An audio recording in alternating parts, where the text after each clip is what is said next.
Today I'm going to be helping you make the Booth by Bryant preset right here on the Lightroom app. First things first, it's best if you take a photo with your subject on a white background so the subject stands out. Once you have your photo open in the Lightroom app, the first thing you want to do is go to the Light tab. Leave the exposure at 0 and go over to the Curve section. You're going to want to make a slight S-curve, so bring your shadows down while bringing your highlights up, like this.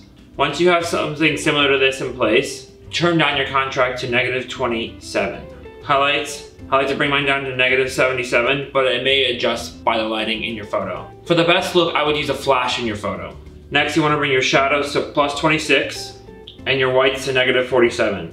And you want to bring your blacks down to -65. After you're done with the lighting tab, you want to head over to the color tab next and hit grading. First, we'll go with our shadows, your hue to 31 and your saturation to around 36. Next, we'll head over to the midtones tab, your hue to 45 and your saturation to around 30. Next, you want to head over to the highlight tab and change your hue to 43 and your saturation to 25.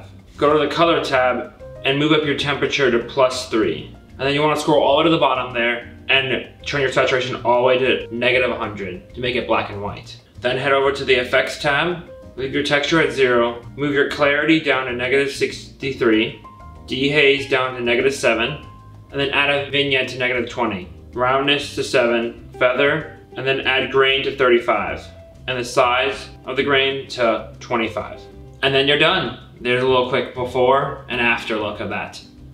I think it looks great. Now if you want another step, you can go over to the pick art and add a border and a little more texture to your photo. So you'll have to go out, save your photo, and export to camera roll. Once you're in the pick art app and you have your photo imported, you'll want to head over to the mask tab.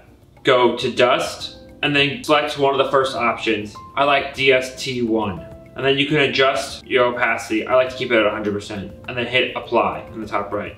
Next, if you would like that papery look on your photo, you can go ahead and download a photocopy texture look. You can find some great images on Pinterest. Once you have one downloaded, go back to the Pick Art app and hit Add Photo, and then add your texture look. You want to expand it out to cover up the entire photo, and then just move your opacity down to about 50%.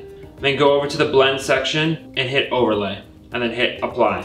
And there you go. Now you have your final look. Here's a little before and after of what the photo looked like. If you want a full photo booth pack for Lightroom, I already completed one and you can check it out in the description below. Cheers!